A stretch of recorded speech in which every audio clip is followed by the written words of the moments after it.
Right. Now, the game that our debut game, which is currently under development and which will be out soon, is called Marked. We will try and understand most of the concepts that I'm trying to cover through the lens of how we approach the same problems when you were designing our game. The choice to do this was very deliberate.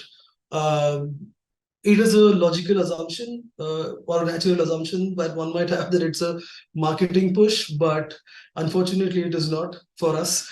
It is still very early in development and it's not really the right time to market it. It is primarily from the point of view that whenever we speak about games that somebody else has made, we make a lot of assumptions, and design is a messy process. So it's always best to speak about a game that one has personally worked on, in which case, in this case, it is Marked. Marked was actually called Chesscade Broken Words for a long time. In fact, it was renamed only in June 2023. It's a single player, turn based offline puzzle game which is based on chess. And it has it's a very unique game. It's tested well. It has won a bunch of awards. We'll look at that. It won the upcoming Game of the Year award in IGDC 2021. And since then, the scope has increased substantially. The game has also been presented to a bunch of course, other than testers, bunch of qualified people who would have a much better understanding of how the game is going to do. Like two of them primarily being Microsoft and Sony. We are on the Idea Xbox program. In fact, Rock Lobster Games is the first studio to get into the Idea Xbox program since it was started almost 10 years ago. And we did get the dev kits and we did make a lot of noise about it on LinkedIn and the social media platforms. We are also we've also acquired. Sony was kind enough to loan us the dev kits to help us push the game onto PlayStation as well, and that is where like most of our effort has been primarily to focus on console and to focus on original IP and to focus on making a good quality puzzle game. Now, to get to the crux of the matter, which is simple is genius is simple, right? Simplicity is what we are trying to kind of understand here. Now, the problem of complexity is actually independent of space and time. Way back in 1971, Nolan Bushnell, who was the founder of Atari, said all the best games are easy to learn and difficult to master. Now, it is something which can be looked at through a practical lens or through a technical lens or through a design lens. So what I mean by that is you can assume that complexity was a problem at that point because computation was difficult. The hardware was not strong enough. It was 1971. So primarily it was a technical limitation. Complexity is not really very bad. It was just a technical problem. But if you look at the situation today, complexity is still an issue, and we'll see why. Because computation is easy at this point. What that essentially means is the choices that we are making, we tend to complicate things a lot when we approach design without the discipline that one needs to develop, specifically for puzzle games. Again, there are genres where it is essential to have complex. Right. So this is one of the assumptions that it's an easy assumption to make, and I say this because when I teach students game design, the most common thing that happens is students make complicated systems, not the other way around. In fact, making things simple is a really difficult thing to do. For example, every other batch, every other group of students who work on a game have an inventory system which has tens of items. There's a very complicated crafting system. There are 5 levels of bosses who have to be taken care of. All of that even before focusing on what is the core gameplay at that point. Now, why is that okay? So it is crucial to understand why certain things are the way they are, right? For that, let's look at a different comparison. So on the left, you see it's 1999. Roller Coaster Tycoon was published by Chris Sawyer, who's considered a legend because he wrote that game in assembly and it was able to do like ran very fast, very performant. It had a lot of features that games today, like modern games, have way back then. Assembly is notoriously difficult to program in, and he was still able to do that. On the right hand side, you have my design project from 2015 as a student, where it was also complicated, but this is where the problem lies. Right? Throughout history, most games have been made by engineers, computer programmers, right? And engineers love complexity. They like difficult problems. It has always been something which, it is in fact one of the things that drove them to engineering, or pushed them towards engineering, to pursue difficult problems and solve them, right? Now, what I had done here, the reason I use this as an example is what we had created, it was a group project, was a game which was technically very complex. So you can see this was like way before Oculus was a thing. So we had Android device which was connected to the laptop. There was a leap motion controller which tracked your hands, and the game was running on the laptop, getting streamed to the phone. And we were very happy with it till we got belted in our journey, and rightfully so. Primarily because the complexity doesn't really make the game better. It just means you've achieved something really technically complex. It is akin to, oh, we've used the greatest camera ever, like we've used the Red camera or whatever IMAX camera, but this story of the movie is not really that great. Right. So the other thing which we have to kind of address before we go on and talk about simplicity is, simple does not mean casual, right? Um, and what do we mean? What do I mean by that? So the game isn't really, the game is not simple. The rules are simple, right? Simple rules are rules where you do not need a detailed manual to explain what the rule is. There aren't 100 different conditional things that happen. It's a rule. It's very straightforward. Something which you can very easily understand without having to go through a bunch of documentation. And this might actually, you can also look at it the other way. Casual is not always equal to simple. I've seen a lot of casual games that are very complex to understand. Again, there are multiple factors that would lead to that. It also doesn't mean that there has to be only one rule, or there has to only be a couple of rules to make it to make a game good, or to make a puzzle good. There can be a lot of rules. It would largely depend on the context, and you will see what that context means. Right now, let's look at an example. Right, so here we have one of the very popular puzzle games called The Witness, and we also have a game from the Play Store called Dot Not, and they both have this core mechanic at the center, which is you draw lines from one point to another point. Right now, both one I would call Dot Not as a casual game, but I would not call Witness a casual game, primarily because the way things are presented to you, or the way things are designed. A simple game is an abstraction. It depends on how you present it. Is there a world around it? And a lot of it then boils down to one word, which is context. And from there, we can look at the process.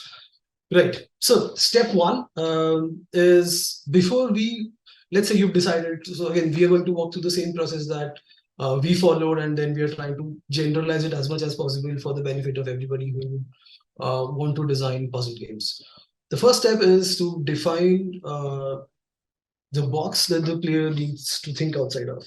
The reason we have framed it like this is, one of the most common things that you'll hear when people speak about puzzle games is that, or the puzzle has to force you to think out of the box, and therefore the first step becomes that you have to define the box. Now, there used to be a time when the box was a genre, and that was a decade ago maybe, where you could say, okay, I'm going to create a new type of platformer, or a new type of RPG, or you could have thought about expanding the genre itself by the decisions, that the choice that you make.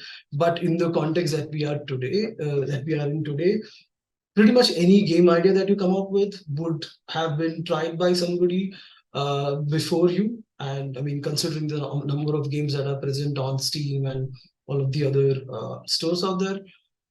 So the first thing then, the first step is to factor your game into a combination of games, your game idea, right? So this is where we have to talk about your game idea versus your game concept. A game idea is something which you have in your mind. You have a rough visualization of how it would play, what you would do, and where you would, what are the rough mechanics, what you would be doing, how would you progress, etc., right? It primarily exists as an idea, right?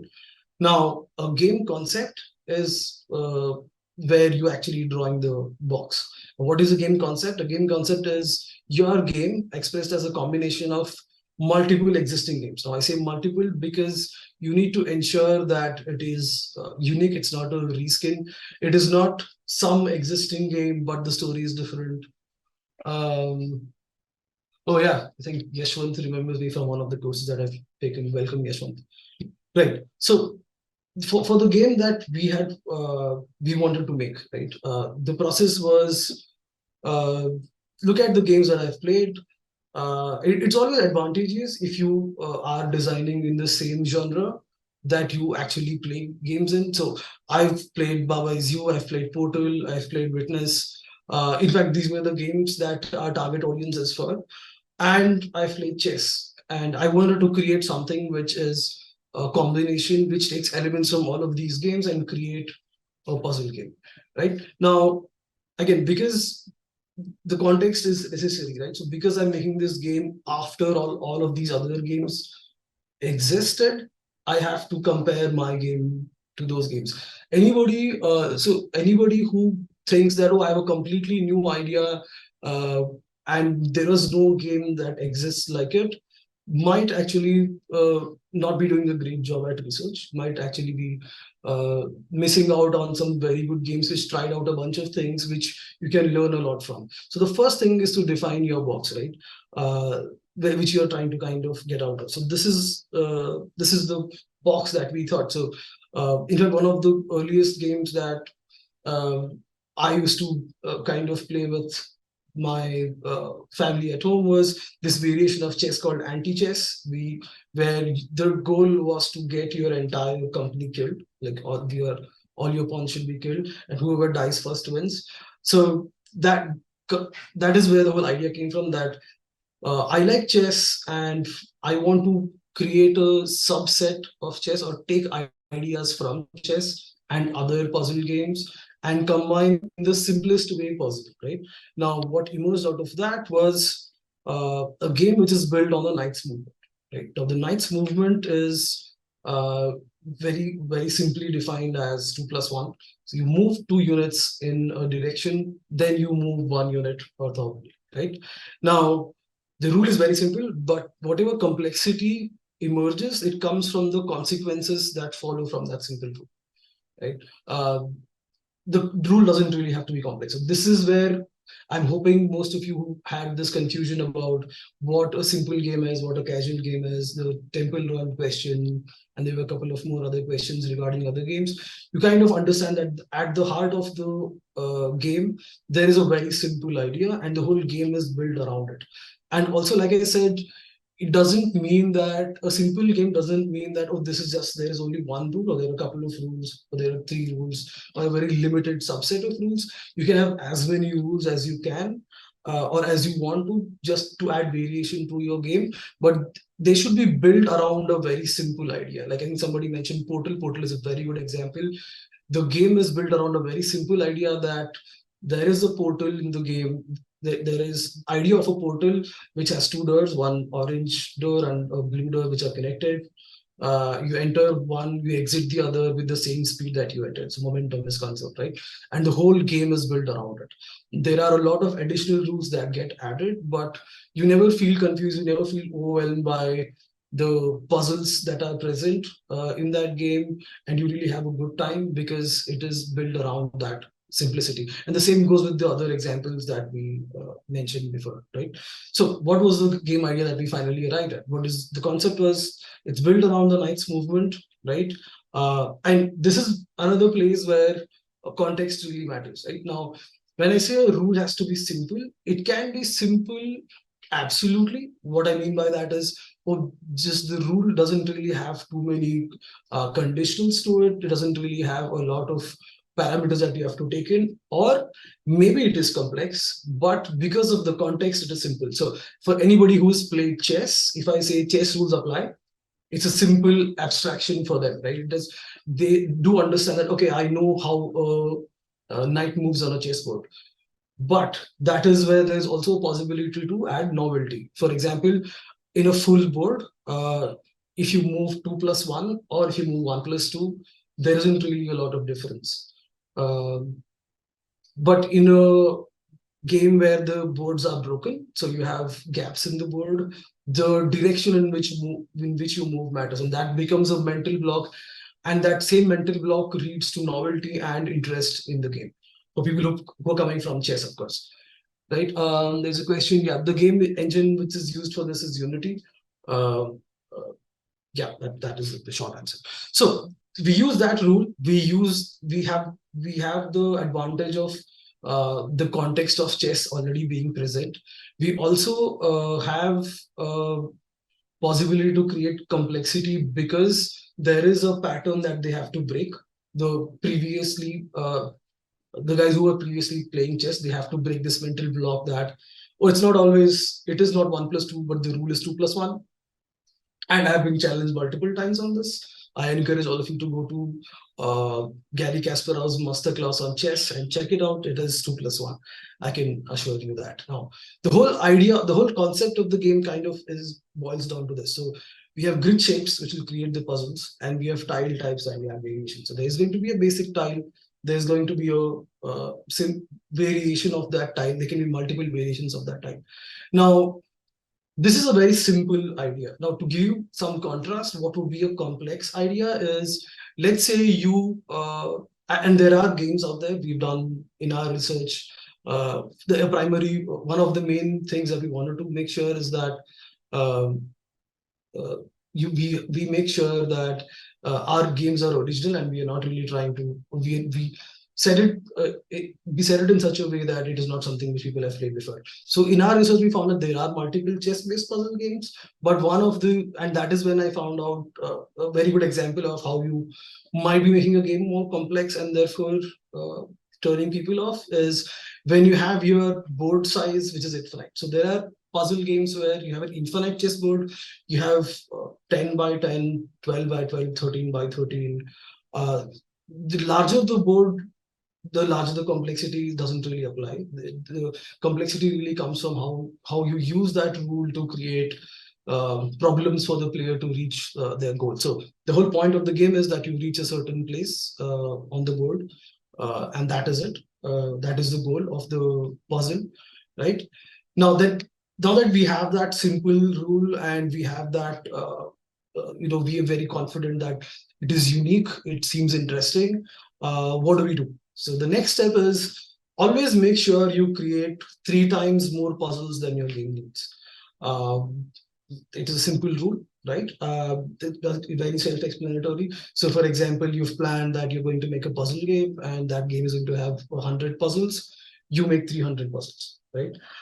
There is a reason for that. The reason is you need to test it down to 1x. So you have 300, you keep testing them till you reach 1x, which is the required number of puzzles that you have. Now that provides you, that also then puts a question up to you is, okay, especially in recent times, like we discussed, now complexity is an issue because competition is easy. Because competition is easy, you would want to do procedural levels. I'm sure that question arises in most of your minds. I'll have a procedurally generated level. But and again, it's a choice. I'm not against procedural stuff, but I would recommend you make those puzzles by hand. Primarily because you gain a lot of insights in the beginning. Maybe once you've made, let's say, 100, 200 puzzles, you understand the underlying structures well enough to automate it. But even then, I would personally stay away from procedural puzzles Specifically, I'm not against procedural generation in general. Specifically for puzzles, I believe the more handmade puzzles you have, manually made puzzles you have, it kind of indirectly makes sure that you value your player's time. Because let's say you write a bunch of code which can throw out 200 puzzles overnight, then you will, of course, I'm assuming you are going to, a good developer would test all of those 200 puzzles, but a good developer might also trust their algorithm so much that they don't test it and therefore end up wasting the player's time. Given a choice, I would say always make your puzzles manually. Right. So with that in mind, you start trying to implement the things. It has to be whatever variation you add, it still has to be easy to learn, right? So let's say now I know that I'm going to use the lights movement, and I know that you'll have to kind of wrap your head around the board not being complete, that there being gaps, and you have to plan around it. There will a dominant strategy is going to emerge, right? At the risk of spoiling the game for whenever you get it and play it when it's out there, the strategy that the player is going to develop is back calculation, right? And that is something which players develop quickly. Now, the essential next step becomes, how do I make back calculation difficult? The way to make that difficult is you make the board dynamic, right? The way you do it is, the simplest way to do it is add moving tiles. So moving tiles are fairly straightforward to understand. It's here, then I make my move, then it moves to its next position, I make my move. So turn-based system is fairly simple to understand, but the complexity really racks up. So something as simple as that can actually stump a lot of players. And then there are, of course, people who, when you really get it, there's this aha moment that for somebody who does not really get it, might be spending 25, 30 moves to reach their goal. And then there's a pro who kind of gets the system, gets how to do that calculation, and they'll finish the puzzle in 4 or 5 moves, right? So always go 3x. 3x is a good number, and you test it down to 1x. And because you're going 3x, maybe if you just make 100 puzzles, you wouldn't really think about being repetitive too much. But because you're building 3 times the number of levels, you can be assured that there will be no repetition, because again, you're operating at a much larger scale when it comes to the number of puzzles you have. Then you're bringing it down, therefore assuring that the puzzles are interesting. Couple of questions. For example, what will be the ideal number of level or puzzles to be included? Now, the number of puzzles, like I said, will depend on what is the runtime that you're going for. The runtime for our game is 10 hours, including everything. And for 10 hours, we need roughly 200 puzzles, considering whatever testing data we have so far.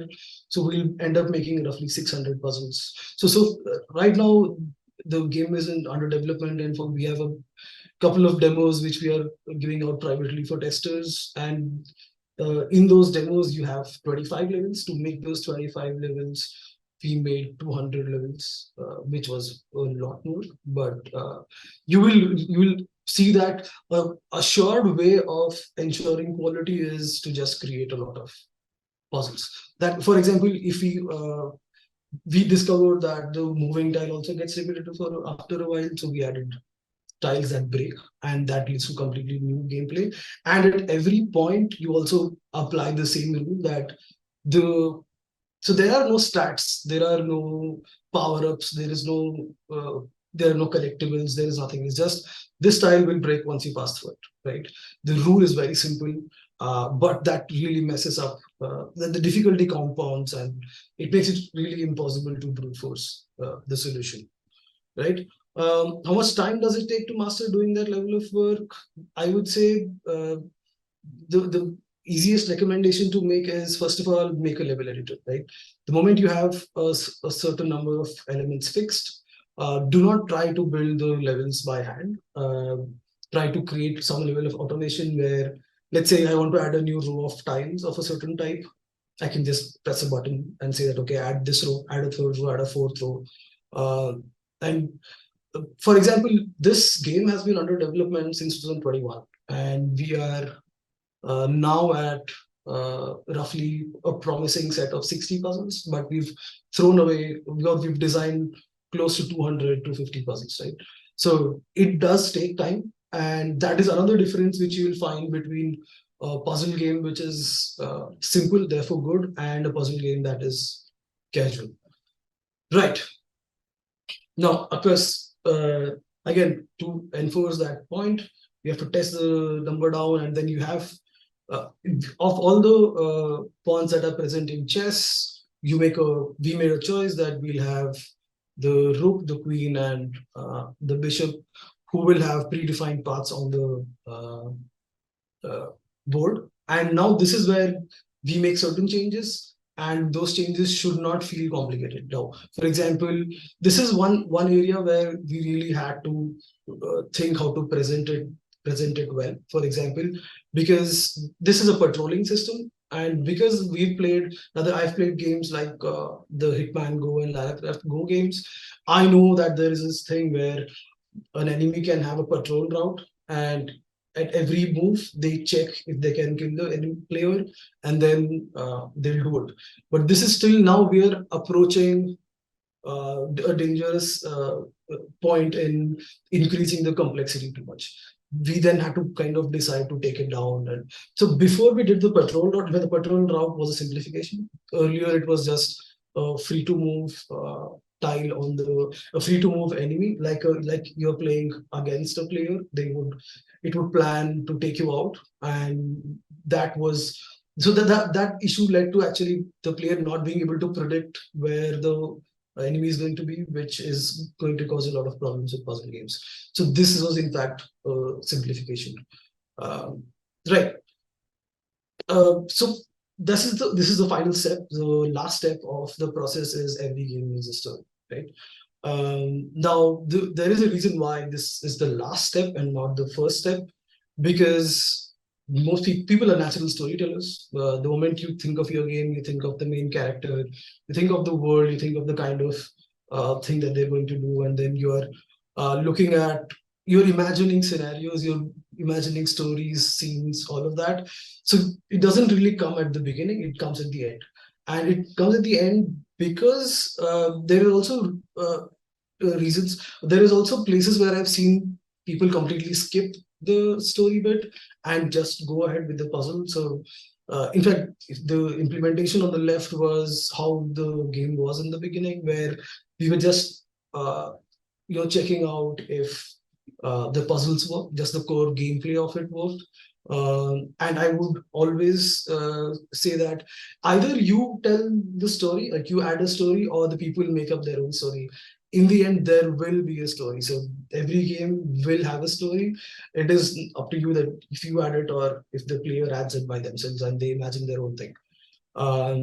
And because people are natural storytellers, I don't think this is a difficult step. I just feel that when it comes to puzzle games, you can always get pushed to the other extreme where you say, I just simplify everything and maybe just say, okay, flat colored background and just let's abstract it out completely. I think that is oversimplification. So there's always a risk of doing that. Like for example, our game is now set in Hampi, which is UNESCO World Heritage Site in Karnataka, right?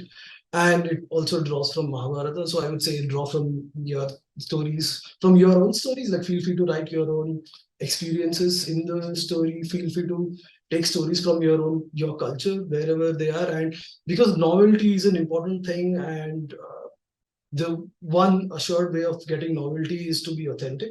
And there are multiple examples for that. You can look at the recent success of movies like Kandara, where the makers of the movie stuck to their authentic stories of the place they grew up in, and people were interested to know what that was, rather than have this homogenized understanding of how things exist in the world of religious beliefs and stuff.